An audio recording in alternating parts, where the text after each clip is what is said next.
Kembali di Sapa Indonesia Pagi. Saudara, aparat penegak hukum di Indonesia terus berkomitmen untuk memberikan keterbukaan dan transparansi informasi kepada masyarakat. Hal ini sebagai upaya untuk meningkatkan kepercayaan publik kepada para penegak hukum Indonesia. Salah satu upaya yang dilakukan adalah keterbukaan informasi. Seluruh informasi terkait penegakan hukum bisa didapatkan oleh masyarakat dan hal ini sebagai komitmen untuk menjawab keraguan publik terkait pertanyaan tentang transparansi dan keterbukaan informasi. Oleh karena itu, aparat penegak hukum di Indonesia terus berbenah untuk meningkatkan citranya kepada masyarakat.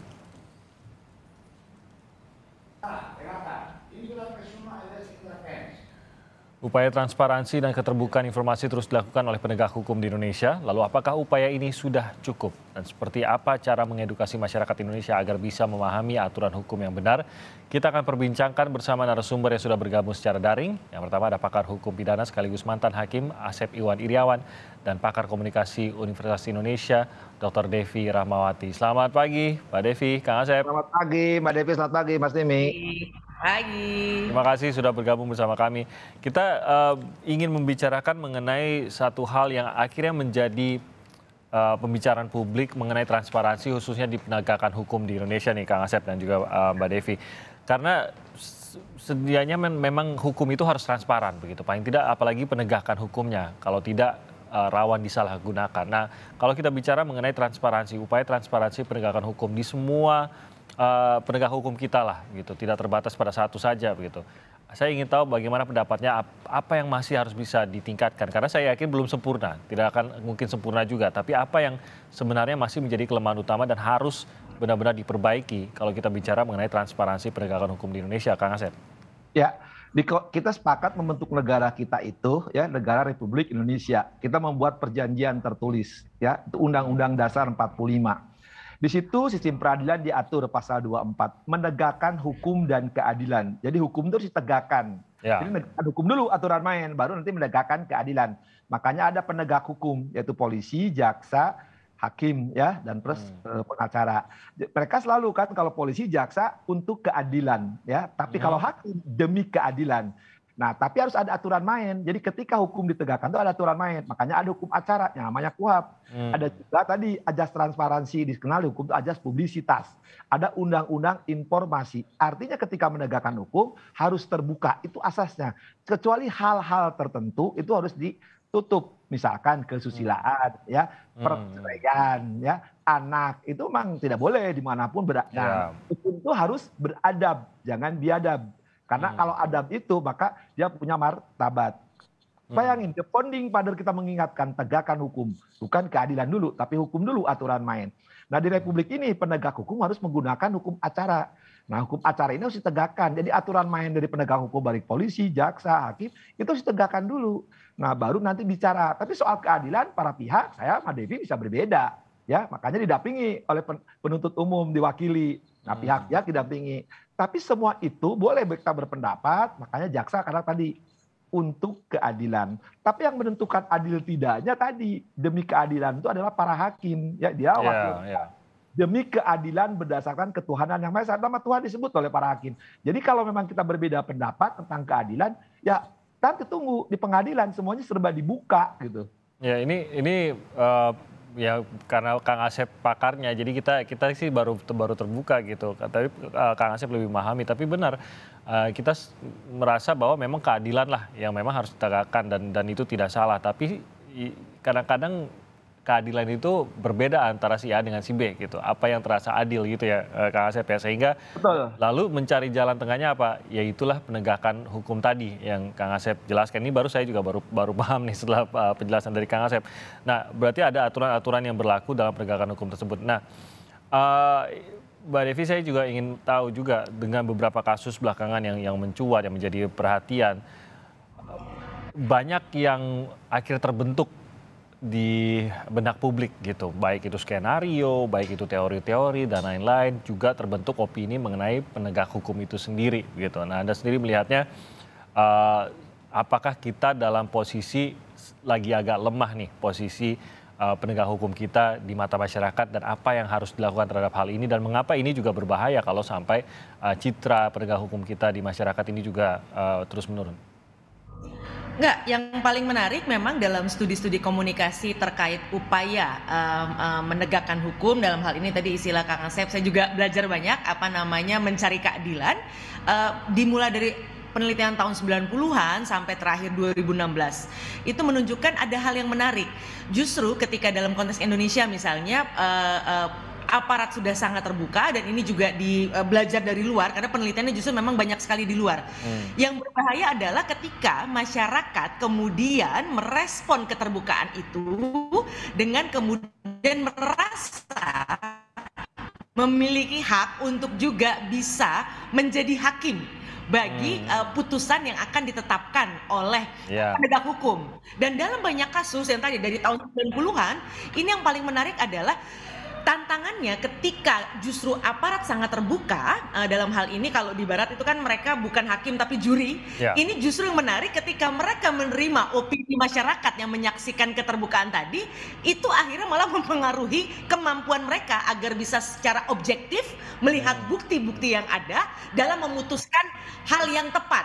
Bahkan dalam banyak penelitian dari tahun 90-an tadi, ketika seseorang yang bertugas untuk menegakkan keadilan lalu banyak menerima informasi dari publik yang bahkan tidak berdasar, yang biasanya memang berbasis hal-hal negatif, itu membuat keputusannya akhirnya banyak yang jauh dari bukti-bukti yang ada.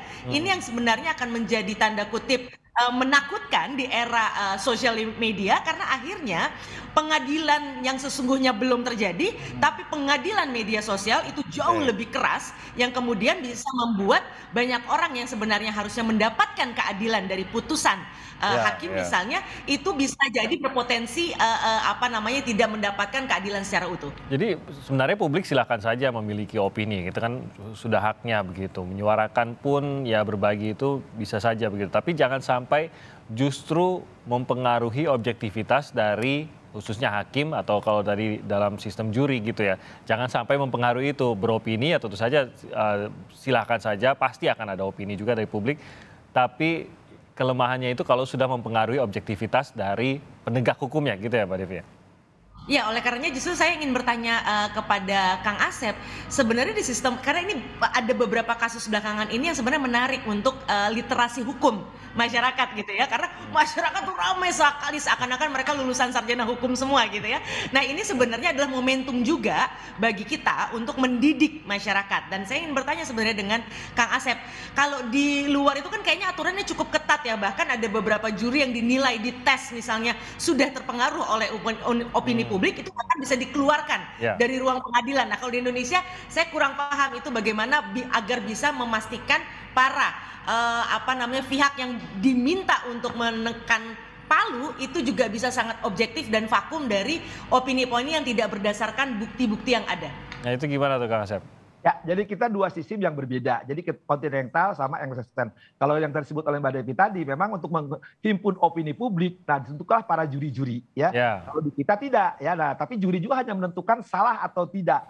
Tapi jumlah hukuman entah mati, seumur hidup atau penjara tetap wewenangnya pada hakim. Itu persamaannya. Nah, ini susah diterapkan di Republik Indonesia. Bayangkan 34 provinsi ya kalau tidak salah. Nggak usah provinsi lah. Netizen aja kan kelompoknya ada netizen, ada deterjen, ada apa gitu kan, kelompok mereknya beda-beda. Kalau diikuti, nah bayangkan kalau di Jakarta gampang ngumpulin netizen, tapi kalau di ujung sana di kampung saya, di kampung Devi, kampung Timi, bisa ngumpulkan juri. Kalau negara kota gampang kan, tapi sekali lagi tidak usah, karena hakim itu maka sejak awal dia kan berdasarkan fakta persidangan, tidak boleh mendengar fakta-fakta di luar persidangan. Apalagi tekanan ya. Oh, nah itu sering saya katakan kan, bahasa saya kasar. Persetan dengan pendapat publik. Kalau hakim ya fakta persidangan.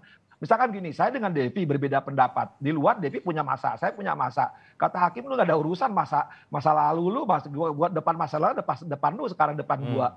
Itu hakim. Jadi ketika hakim dapat tekanan, tidak hanya hakim sekali lagi ya, ini perlu dipahami, dari mulai penyidik, penuntut, sama hakim, mereka harus imparsial, independen, bebas sekali lagi. Jadi ketika kebebasan itu, tadi ada batasnya, di aturan dengan hukum acara itu, ya, ketika publik menekan, ya seharusnya peduli. Tapi kan sekarang bayangin di media sosial dengan teknologi yang sangat canggih, ributnya. Seorang mereka lebih daripada hakim. Mungkin mereka lebih dari S3. Mereka nggak salah sekali. Itu hak mereka. Tapi satu kata yang tidak boleh bagi mereka. Mereka nggak berhak mutus. Karena yang berhak mutus tadi, juri itu salah. Kalau di kita, hakim loh. Nah, kalau hakim salah, ada upaya hukum. Nah, tidak hanya itu, di penyidik pun sama. Penyidik salah nggak lengkap, pra-peradilan kan.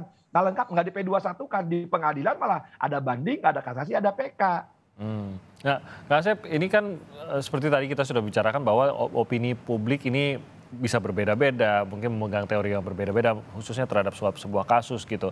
Nah, bagaimana agar proses hukum baik itu dari penyidikan sampai ya, penuntutan dan nanti pengadilannya begitu, ini bisa setidaknya kalaupun tidak memuaskan teori publik, karena tidak boleh juga memuaskan apapun itu teori di tengah publik, tapi memuaskan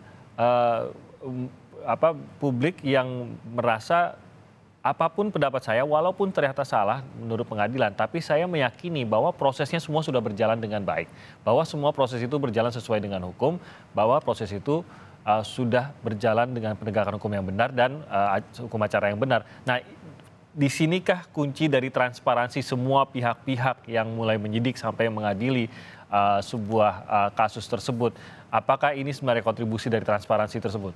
Ya, jadi penegakan hukum itu dua, itu kuncinya di dunia manapun sama. Ya kalau belajar kita agak teori terus. Satu, politik hukum, kedua kesadaran hukum masyarakat. Jadi politik hukum ya ketika ada masalah besar, contoh yang paling gampang lah lagi rame sekarang, kata presiden buka seterang-terangnya, buka. Nah, dilaksanakan kan oleh Kapolri melibatkan instansi luar. Sebenarnya itu aturan sudah keluar ini sebenarnya. Ya tapi biar puas ya keluar dulu lah sebenarnya kan. Nah, semua kan dibuka kan. Nah, kalau ketika politik hukum ini aturannya udah dibuka seterang-terangnya, sering saya katakan juga ya Mas Timi kan, setelanjang-telanjangnya, nah tinggal kesadaran hukum masyarakat. Ketika ini publik, inilah aturan main, inilah segalanya. Ayo tadi kesadaran masyarakat itu ketika kita berbeda pendapat, bukan perang di media. Ini pengadilan dari pengadilan benar dipindahkannya di media. Di media ketika media telah terbentuk, ketika sampai di pengadilan faktanya berbeda. Nah, kalau hakimnya peduli apa di media berbentuk ABCD? Karena di fakta persidangan adalah A. Nah, karena tadi kan publik udah diwakili, namanya juga jaksa jadi berubah namanya jadi penuntut umum, tapi juga tidak menghilangkan hak ajasi, sekali lagi hak ajasi dan praduga tak bersalah. Si tersangka baru disangka, jadi dia harus belum salah, nanti jadi terdakwa dia punya hak pembelaan. Nah, ketika dua pihak berbeda itu, ya, nah, publik berhenti karena di pengadilan dua pihak akan diadu dan terbuka sidangnya dinyatakan, bayangin dinyatakan dibuka terbuka untuk umum, bukan WC umum loh ya, terbuka untuk umum. Kalau nggak itu batal loh putusannya, makanya yakin kata Bang Indonesia lebih hebat lagi loh tim, siaran langsung dikomentari oleh Asep sama Devi lagi. Pak, di mana di Eropa dikomentari sidang, cuma di Indonesia yang hebat, terbuka banget kan. Nah, kalau masih publik tidak percaya, tidak sadar, ketika dijatuhkan oleh hakim misalkan mati, seumur hidup atau penjara masih berbeda, ya masa mungkin hakimnya ya nggak tahu dari mana lagi gitu kan. Nah ini yang nggak bisa dikontrol juga gitu ya Mbak Devi ya, bagaimana publik mengikuti, mengomentari, dan bahkan bukan hanya mengomentari untuk diri sendiri saja, tapi bahkan mencoba menyebarkan pahamnya kepada orang-orang lain gitu, yang sebenarnya lagi-lagi publik tidak tahu sebanyak apa yang diketahui oleh penegak hukum, pastilah karena kita bukan penyidik dan lain-lain. Tapi bagaimana agar bisa dipahami bahwa kita masyarakat, saya juga termasuk, itu punya keterbatasan pemahaman hukum. Jadi tidak boleh begitu saya tuh langsung jatuh pada sebuah konklusi padahal prosesnya masih berjalan. Tapi kan ini tidak bisa ditanamkan ya Mbak Devi, tapi di satu sisi kita butuh kedewasaan itu. Bagaimanapun juga kita adalah negara hukum, kita punya proses-proses yang sudah diatur sesuai hukum. Apapun pendapat saya, ya silakan saya berpendapat, tapi saya nggak boleh sampai merasa tidak puas, menjelek-jelekan, bahkan menghasut orang lain untuk meyakini apa yang saya yakini, padahal saya bukan penyidik, bukan juga penegak hukum gitu Mbak Devi. Ya, justru ini yang kenapa tadi saya sampaikan studi-studi itu, karena di Indonesia belum ada sayangnya studi-studi itu gitu. Karena kita memang harus berempati dengan teman-teman yang punya tugas mulia dan tugas yang sangat berat. Bayangkan saja untuk memastikan keadilan itu terjadi dari mulai penyidikan sampai nanti keputusan. Jadi seharusnya kita punya empati, tapi sayangnya itu akan sangat sulit di era di mana yang paling mengerikan lagi dari media sosial saat ini adalah orang itu anonim. Dia bisa menyembunyikan identitasnya sehingga dia bisa mengatakan apapun. Yang akhirnya kita tahu ada tren sekarang yang namanya cancel culture gitu ya. ya, upaya pemboikotan. Yang berbahaya adalah ketika kemudian yang diboikot adalah penegak hukum. Nah, ini yang dalam istilah saya cancel culture kemudian berubah menjadi cancer culture, akhirnya merusak society itu sendiri karena akibat masyarakat yang kemudian tadi dia merasa dia adalah penyidik, kemudian merasa bahwa dia kalau kemarin kan menarik ya, kita bisa menonton, tapi kalau perlu mereka bisa live dari dalam mungkin inginnya gitu ya, atau nanti juga kalau pengadilan kan memang dibuka. Itu menurut hemat saya sangat berbahaya karena tadi berbasis penelitian di luar yang memang dia menggunakan juri itu betul-betul bisa mempengaruhi juri gitu ya. Nah, saya khawatir gitu ya, apakah memang betul ini memang harus benar-benar tadi istilahnya Kang Asep menarik sekali, setelanjang itu, sehingga kemudian apakah kita bisa benar-benar meyakinkan aparat penegak hukum yang bekerja keras ini itu bisa juga fokus, tidak kemudian disusupi di yang suka tidak suka, karena menurut hemat saya tidak mungkin gitu ya di era sekarang orang tidak menutup telinga dan menutup mata itu sudah tidak mungkin gitu. Nah, ini yang menurut hemat saya kalau ditanya caranya bagaimana, ya pertama satu, media sebenarnya punya peran yang luar biasa. Artinya media harus jangan menghasilkan berita karena tuntutan opini yang sama dengan serangan publik. Ini yang juga mengkhawatirkan gitu ya. Jadi karena ingin mendapatkan dukungan publik, maka media yang sebenarnya punya tugas yang juga sangat penting untuk memastikan agar tidak ada distorsi dua pihak ini, itu kemudian harapan saya jangan mengikuti begitu saja apa yang disampaikan oleh publik demi mendapatkan dukungan publik, tapi membantu aparat dari mulai penyidikan sampai nanti hakim agar bisa mendudukkan kasus ini sesuai dengan bukti-bukti yang ada. Iya, jadi jangan malah ikut arus, tapi ya check balance-nya tetap dijalankan gitu ya. Memang perannya memang harus seperti itu, jangan sampai apapun asal rame dikeluarkan, ini malah menjadi bagian yang sama juga jadi ya, memanas-manasi sesuatu yang sebenarnya belum dicek, belum diverifikasi dan lain-lain. Kita akan lanjutkan lagi pembicaraan ini dan kami akan kembali usai jeda berikut ini. Di Sapa Indonesia Pagi kita masih berbicara mengenai bagaimana agar pihak penegak hukum kita bisa benar-benar transparan untuk memenangkan kepercayaan masyarakat. Dan ini menjadi sesuatu yang penting, tadi sudah digambarkan oleh Kang Asep dan juga Mbak Devi, bahwa ini menjadi sesuatu yang penting dalam menjalankan tugas sebagai penegak hukum. Nah, sebenarnya Kang Asep, ini kan dari kepolisian, kejaksaan, dari pengadilan, semuanya sudah berbicara mengenai bagaimana terus memajukan, memperbaiki, mereformasi dan lain-lain begitu Kang Asep. Dan saya rasa ini transparansi harus menjadi salah satu bagian dan memang menjadi salah satu bagian tersebut. Tapi kita melihat masih ada bukan hambatan lah, tapi sesuatu yang membuatnya lebih lambat, tidak secepat yang kita inginkan begitu, atau bahkan tidak secepat yang mereka inginkan juga. Nah, bagaimana mendobrak hal-hal ini? Anda berada di dalam bidang hukum Indonesia, Kang Asep, berinteraksi dengan semuanya. Apa yang bisa mendobrak? Apakah dari atas yang bisa membantu mendobrak ini secara politis mungkin tadi yang Anda katakan, atau sebenarnya secara strategi taktisnya saja ini yang harus diperbaiki? Ya, Mas Timi, sekali lagi memang tugas berat semua ya.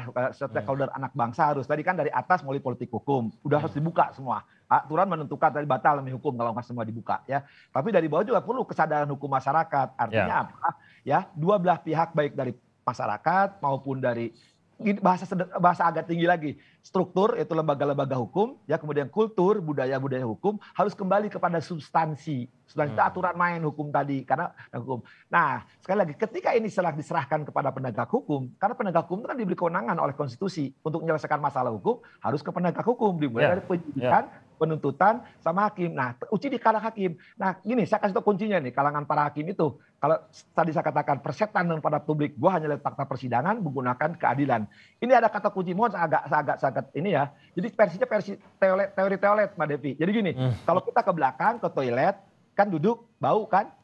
Nah, ketika bau kan nggak pernah dilihat, udah peduli amat yang ngalir ke sana karena kita udah selesai, udah BO ya udah cebok pergi. Nah, jadi penegak hukum harusnya gitu, peduli amat orang mau apa-apapun, bau juga tuh lempar, kita mah jalan ke depan. Itu prinsip yang harus dilakukan oleh penegak hukum. Kalau penegak hukum masih ngeliatin, baunya diikutin, yang akan selesai. Jadi bukan persoalan pokok yang diselesaikan, tapi persoalan turunan-turunannya, pendapat-pendapat, opini yang tidak harusnya ada aturan hukum. Ini biarlah kalau masyarakat mah. Nah, sekarang bagaimana menyadarkan mereka? Nah, itulah dulu kan pemerintah suka ada sadar hukum, gitu kan. Tapi juga kita menutup fakta juga ada penegak-penegak hukum yang menyalahgunakan hukum. Nah itu juga perlu. Kita toladan juga ada gitu. Jadi ketika penegak hukum menegakkan hukum sesuai dengan aturan, nah publik juga taat. Cuman masalahnya kita gini kan, ada oknum penegak hukum yang sebenarnya penegak hukum yang lebih banyak yang baiknya, tapi dirusak oleh 1-2 orang ya. Masyarakat juga sama. Masyarakat juga lebih banyak yang diam yang lebih baik, tapi yang vokalnya yang lebih hebat kedengarannya. Tadi kaum dirjen netizen ya mau gimana lagi, wong mereka mau berpendapat kan, mereka ajasi. Tapi kan di konstitusi kita sepakat, hak ajasi berpendapat, tapi ada batasannya ketika Anda bicara, bukan kompetensi kewenangan Anda. Saya kewenangannya ya ngomong begini, Mbak Devi kewenangannya ngomong begini. Publik pun ya nggak bisa untuk seenaknya gitu. Kalau semua enak bicara, ya nanti durasinya habis. Nah itu menjadi penting bagaimana pendidikan hukum juga bagi masyarakat. Jadi pada saat ada kasus yang terjadi, masyarakat tuh memahami bahwa ada beberapa bagian yang memang merupakan proses hukum. Tadi seperti digambarkan Kang Asep, ya tidak mungkin seluruhnya juga kan terbuka. Bahkan apa yang sudah dilakukan dalam beberapa kasus ini di luar negeri mungkin akan bingung kok sampai itu pun ditayangkan gitu. Nah, pendidikan hukum, pemahaman hukum ini menjadi penting Mbak Devi, tapi tampaknya masih kurang. Anda percaya sebenarnya ini masih kurang dan tanggung jawabnya di siapa kalau begitu untuk memberikan pemahaman kepada masyarakat. Kita negara hukum, tapi kok kita belum paham hukum amat gitu. Ya, memang ini pangkalnya adalah persoalan literasi ya. Mudah-mudahan sekarang pertama kalau soal sosial media kita perlu paham kita semua mendadak digital tahun 2020. Ya. Ini kemudian akibat pandemi. Nah, ini kemudian memang menjadi masa tanda kutip bulan madu lah gitu ya bagi semua orang untuk seenak-enaknya menyampaikan pendapat, tidak peduli bahwa ada peluang dia juga terjerat jadi pelaku kejahatan. Dan yang paling menarik adalah masyarakat perlu paham orang yang teriak paling keras itu bukan berarti yang paling benar. Ini satu hal yang butuh waktu bagi publik. Karena apa? Media sosial ini kan rezimnya kecepatan. Ketika yang penting itu cepat duluan ngomong sesuatu, entah itu benar atau salah nggak peduli, dan masyarakat begitu dia menangkap ini hukum besi yang sudah dari ribuan tahun, manusia itu cenderung akan langsung mendengarkan dan mempercayai apa yang pertama kali dia dengarkan. Nah, mudah-mudahan nanti seiring literasi dan kecerdasan masyarakat, dan setahu saya pemerintah lagi sangat super giatnya meningkatkan literasi ini, mudah-mudahan akhirnya masyarakat kemudian bisa menilai apakah yang teriak paling keras tadi kemudian belakangan itu bisa membuktikan apa yang dia sampaikan gitu ya. Nah, kalau tidak, kita kan juga punya perangkat hukum kalau orang menyampaikan kebohongan publik. Nah, ini juga harus ditegakkan. Menurut hemat saya ada hal-hal yang layak untuk kemudian dijadikan contoh agar kemudian tidak lagi orang sembarangan asal memvonis seseorang lewat kata-katanya, dan itu sangat berbahaya karena sebenarnya yang perlu dibangun kesadaran pada publik adalah hati-hati. Hanya masalah waktu kita bisa menjadi korban atau berhubungan dengan hukum. Dan kalau kita sudah berhubungan dengan hukum, pasti kita mau dong hal yang sebenar-benarnya yang kemudian berpihak pada kita. Nah, kalau kita sudah punya empati kemanusiaan seperti itu, seharusnya itu akan menahan jari-jari kita untuk seenak-enaknya menyampaikan pendapat yang tidak berdasar. Iya, betul. Penting untuk bisa menyampaikan pendapat, tapi lebih penting lagi untuk memahami pendapat seperti apa yang perlu disampaikan dan yang tidak perlu disampaikan. Kang Asep, mengenai transparansi, mungkin secara institusi memang kita sadari ada perlu perbaikan, tapi upayanya juga sudah besar. Ada hal lain lagi adalah mengenai personil penegak hukumnya sendiri. Apakah memang transparansi juga harus mencapai ke orang per orang, mengingat ini kan pelayan masyarakat. Sempat diprotes juga mengenai bagaimana kehidupan beberapa pejabat, beberapa pelayan masyarakat ini tidak menggambarkan masyarakat ya, begitu kira-kira Kang Asep. Jadi apakah memang harus sampai ke pribadi dari pelayan masyarakat ini juga harus benar-benar terbuka ke masyarakat, memperlihatkan wajar atau tidaknya begitu, Kang Asep? Ya, jadi sekali lagi hukum itu kan untuk menyelesaikan persoalan. Ketika ada persoalan mengganggu publik, bukan mengganggu privat. Ketika saya urusan pribadi, ya itu urusan pribadi saya, jangan diganggu-ganggu. Ya selama tidak melanggar hukum. Okay. Tapi kalau urusan pribadi diumbar oleh orang lain, tadi kata Mbak Devi, secara darat, secara media sosial, ya Anda akan berhadapan dengan hukum karena itu wilayah privat. Makanya suka dikenal tuh, ya mencemarkan nama baik, fitnah, harus hati-hati. Kita juga ngeliat ada seorang tokoh ya, mantan menteri, dia suka main-main media sosial, akhirnya kena sendiri tuh. Itu contoh-contoh yang paling gampang kan. Jadi harus hati-hati soal hukum ini kan. Masalahnya sekarang masyarakat tuh lagi dididik ya, jangan tadi yang katakan Devi benar sekali ya. Jangan suara keras, lantang, paling merasa paling benar, itu belum tentu. Nah ketika dia berhadapan nanti dengan masalah hukum, jangan dikatakan kriminalisasi. Tapi karena Anda melanggar prosedur, saya katakan hormati prosedur karena itu kewenangannya penegak hukum yang harus diuji nanti di pengadilan. Jangan menuntut, sekali lagi ya, di dunia tuh nggak ada lah. Indonesia tuh udah benar-benar telanjang sekali. Di mana coba saya tunjukkan kepada saya di dunia yang beradab, ya kesulitan negara biadab ya, penyidikan loh, penuntutan dibuka seterang-terangnya, ingin mengadili, ingin menyatakan ini paling benar. Itu kan semua harus tertutup. Kenapa harus tertutup? Kan nanti dibukanya di pengadilan. Kalau dibuka sekarang, nanti pihak-pihak udah tahu kelemahannya. Padahal itu kan dua pihak itu akan dipertaruhkan di pengadilan. Kalau sekarang versinya penyidik, versinya penuntut. Jadi gini, kalau orang bikin menjadi hakim itu paling enak loh sebenarnya. Sebenarnya paling berat itu jadi polisi. Karena polisi mencari semua kan, mengumpulkan semua, dijadikan tebel, udah gampang, diringkas lagi sama jaksa. Hakim mah tinggal menilai kejadiannya A, B. Nah tadilah perbedaan di publik katakan sekarang kelompok A dan kelompok A berbeda itu, nanti hakim yang berhak menilai ketika mereka ribut. Nah jadi sekali lagi, ketika masalah pribadi, ini masalah hukum, yang melanggar hukum, jelas ABCD disebutin. Tapi jangan lari ke masalah pribadi. Kalau wilayah pribadi itu wilayahnya lain. Itulah kalau hukum bicara yuridis, kalau pribadi malah etis gitu. Etis itu kan ya, orang sopan nggak sopan, bermoral atau tidak bermoral gitu kan.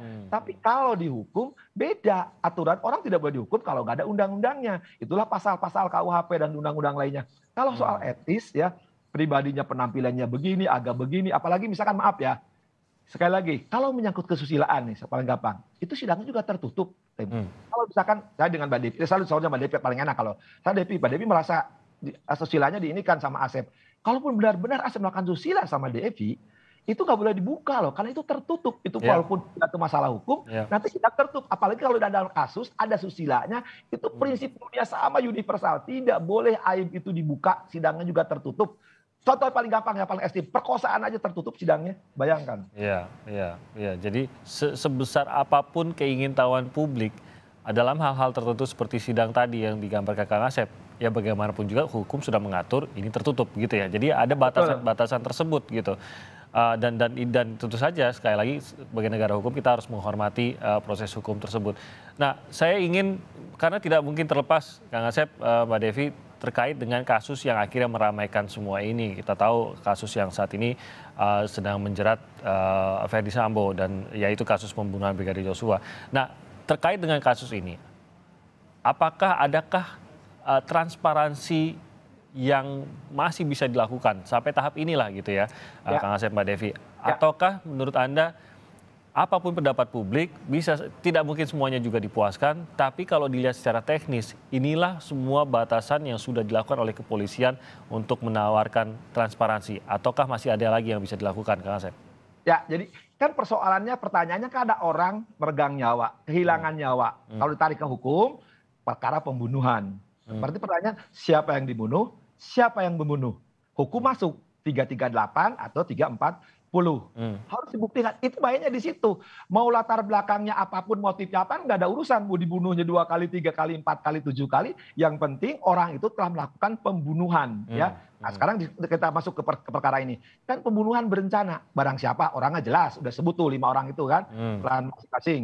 Dia sengaja harus dibuktikan. Dia mengetahui dan menghendaki kehilangan nyawa. Nah, nanti kan dibuktikan di persidangan bagaimana kehilangan nyawa. Kemarin kan rekonstruksinya adalah ditembak kan, siapa yang nembak, siapa yang membantu, dan siapa yang turut serta. Nampak di situ. Jadi nanti hakim akan bicara itu. Jadi sekarang jangan, sekali lagi ya, persoalannya kan ada pembunuhan berencana. Ya, ditembak, selesai. Ini harus dibuktikan di pengadilan. Nah, sekarang yang terjadi dibumbui. Ya, nah itu bagi hakim nanti di ruang sidang nggak akan nanya. Soal di belakangnya ada, maaf ya, ada pelecehan seksual, kekerasan seksual, ada apa, itu bukan urusan hukum, sekali lagi. Ya, itu bukan urusan hukumnya, hanya melihat, sekali lagi, karena dia disangka 340, maka 340 itulah yang harus dibuktikan. Kalau tidak terbukti, maka 338. Ini alternatif ya, jangan kumulatif, karena ada seorang guru besar menyebut kumulatif. Tidak, ini pemberatan, 340 itu ada pemberatan. Hanya itu bermainnya.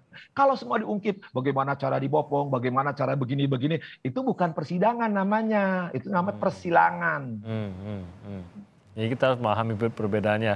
Dan itu pun sudah ditujukan kepada publik, dan catatan Anda tadi sebenarnya ini tidak ada kewajiban juga gitu ya Kang Asep?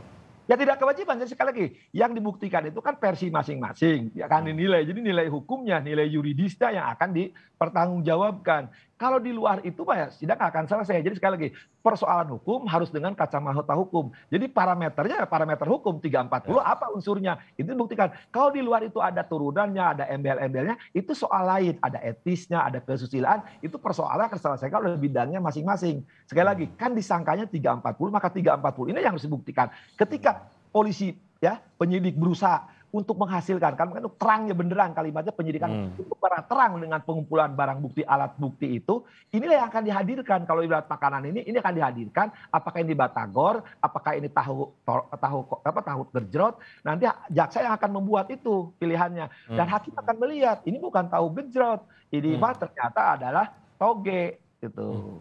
Nah saya ke Mbak Devi bahwa publik terus mengawasi. Tentu ini menjadi hak kewajiban publik juga untuk mengawasi juga penegak hukumnya.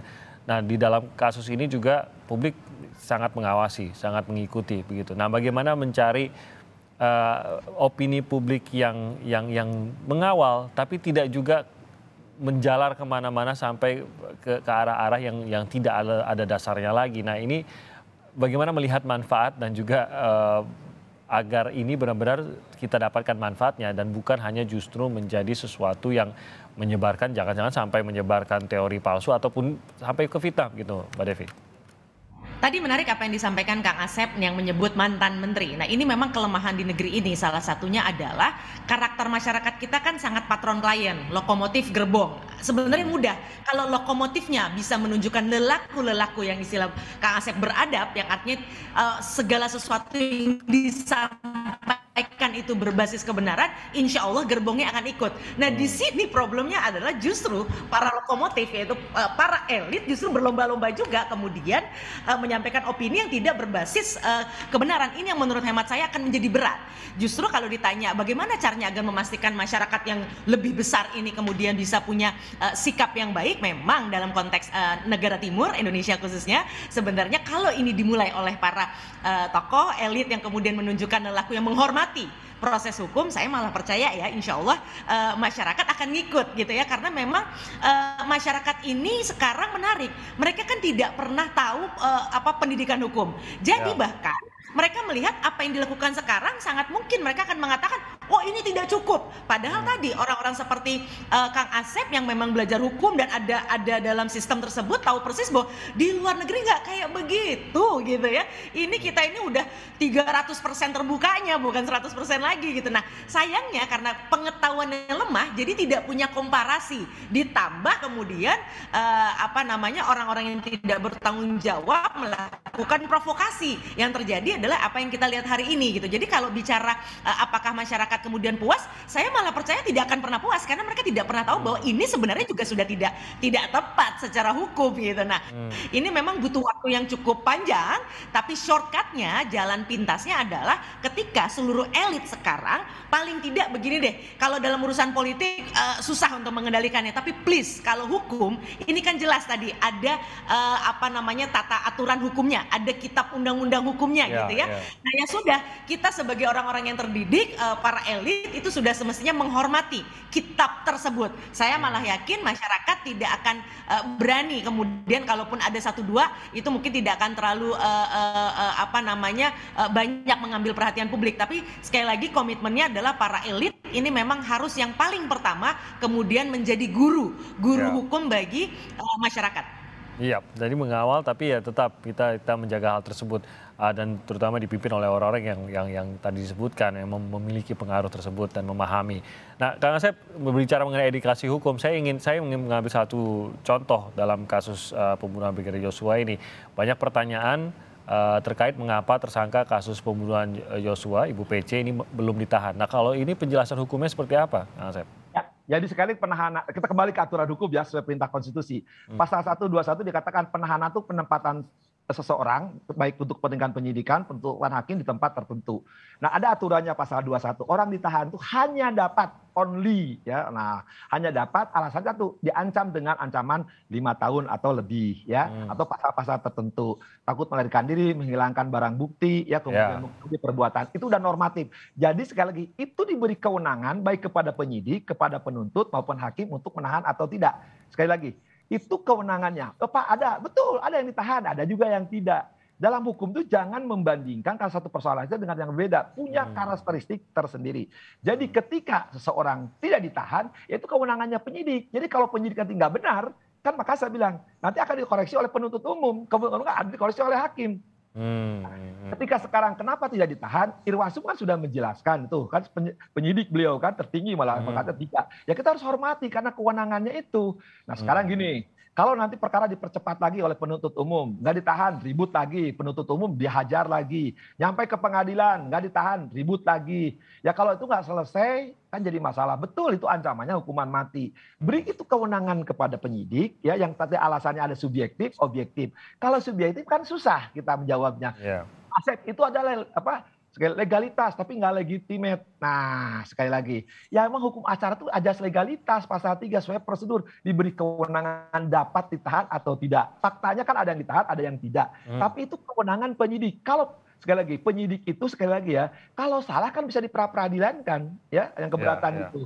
Nah kalau sekarang alasannya tadi sudah dibeberkan oleh Irwasum, nah pendapat masyarakat masih berbeda, ya nggak apa-apa, berbeda silakan saja. Tapi ketika kewenangannya penyidik menyatakan tidak ditahan, kelak juga jaksa tidak ditahan, hakim tidak ditahan, ya hormati karena kewenangan mereka. Kalau mereka sekali lagi salah, ya masyarakat yang akan menilai. Tapi aturan hukumnya tadi dapat ditahan atau tidak ditahan, alasannya cuma itu. Ada alasan subjektif, objektif. Nah, kasih gambaran lebih jauh lagi. Seperti gini yang paling gampang, kompetensi itu. Saya kan penganut hukuman mati. Teman saya kan tidak. Jadi ketika saya menghukum mati kepada koruptor, kepada narkoba, saya nggak boleh teman saya dimarahi. Lu kenapa kau matiin? Karena kewenangan dia yang diberi hakim itu kan bebas dia. Ya sama. Ketika penyidik saya tidak menahan, ini nahan, ya kan beri kompetensi mereka, otoritas mereka itu diberi kewenangan untuk itu. Jangan kita menjadi hakim jalanan. Mari ketika pengadilan jalanan, pindahkan pengadilan ini ke pengadilan Sirotol Mustaqim, jalan yang lurus. Yang lurus tadi aturan main ada di KUHAP. KUHAP itu mengatur bagaimana penahanan tadi. Kan kalau tahu melarikan diri, masa dia melarikan diri, ada jaminannya bahwa ada anak kecil, dan seterusnya itu bisa panjang lah. Tapi normanya itu sudah ada, tapi beri kewenangan kepada penyidik, nanti juga kepada penuntut umum, kepada hakim untuk memutus. Kalau ancamannya mati itu berat loh, saya bilang. Tapi juga jangan sampai membawa dampak-dampak yang lebih. Kan sekarang mengatakan teori-teori baru. Jangan sedikit-sedikit dihukum, jangan sedikit-sedikit dihukum. Nanti pengadilan penjara penuh. Tapi dalam hal tertentu kita semangat mengajak orang. Jadi memang tidak mungkin memuaskan semua ya, tapi kalau begitu kita tarik mundur. Siapa yang memiliki kewenangan tersebut dan siapa yang memang berwenang untuk memutuskannya. Hal itu yang harus kita pahami. Itu hanya sedikit bagian dari literasi hukum, tampaknya masih perjalanan yang panjang lagi, tapi semoga kita bisa semakin paham pelan-pelan dalam pembicaraan hari ini dan dalam pembicaraan-pembicaraan selanjutnya.